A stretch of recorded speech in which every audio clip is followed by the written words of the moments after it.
We've got a very interesting guest today.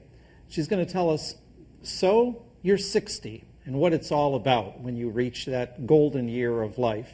Her name is Martha Marshlones. Well, you, as a woman in your 60s, I was thinking back. You were probably born in the 1940s. 45. 45. And here you had your childhood in the early part of the 50s before television, and then you had your teen years in the turbulent 60s, and then you became a young adult in the 70s. Beatles or the Rolling Stones? More Beatles, I think. How did you decorate your dorm room? Well, I only lived in a dorm for about first one semester because I went to Wayne State, and I was living at home, but my father thought being away for at least one semester would be good for me, so he let me live down on campus.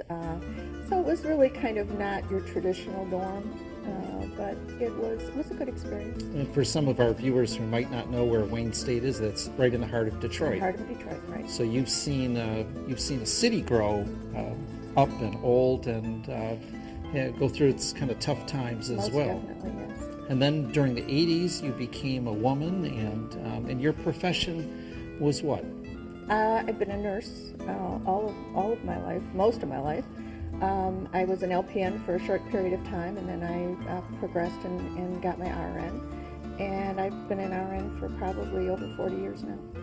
So what was it, or were there some things out of those early years of your life that shaped you now as a woman in your 60s? I think so. I think everything sort of shapes you in one way or the other.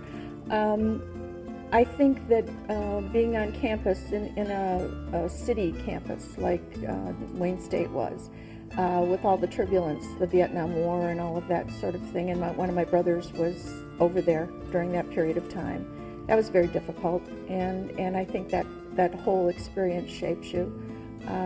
I remember my father and his sisters talking about the Depression and things like that, so that kind of is in the back of your head. I was raised in a family where my grandparents lived next door to us my whole life, and I spent as much time with them as I did with my parents, so it was very much an extended family.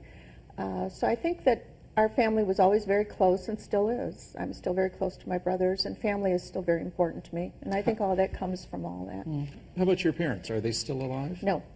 How old were they when they passed? My father passed away early. He was only 62 when he passed away from a heart attack. And I was just in my early 20s. I think I was 22, 23 when he died. My mother passed away in her 80s from Alzheimer's. And before she passed away, she lived with me for a while and then went into a facility. As a nurse, I mean, you probably look at your family tree with, your dad's passing and your mom's illness. Does that shape any type of the planning that you're doing with your life now or in the future? I think so. Alzheimer's has been a part of my life, not just my mother, but my second husband had Alzheimer's. And plus, I've worked in nursing homes where it's been prevalent. So I think that kind of thing probably shaped me more than any of the other disease entities that nurses come across, because there's so much you can do to prepare, and to make sure that things are done the way you want them to do done. As far as work, what do you do now? I'm a hospice nurse. I've been a hospice nurse for about 7, almost 8 years now. And in hospice, for those who hear the term but don't know what it is, what's a quick definition for it? Hospice is a group of services and supplies and medications, a whole group of things that are for people who have a terminal illness or a terminal condition of some kind. I've been meaning to have a show just on hospice, so hopefully you'll come back and we'll talk just about hospice at one point. I'd love to. That would be very good. I understand from talking with you before that you've worked at some high up corporate levels, and now you describe yourself as a ground floor hand holder. Do you enjoy, what's the difference between the two? And I think that most people do that with their careers. You're young and you kind of keep going up the ladder and you keep doing more and more, and then there comes a point where you just don't want to do that anymore. And that's what pretty much happened to me, and I decided I would try hospice out, and I really enjoyed it. And I enjoy one-to-one. I don't enjoy corporate things too much anymore. Now, as a woman in her mid-60s, do you have role models or heroes? Did you have them before, and are you shaping this part of your life?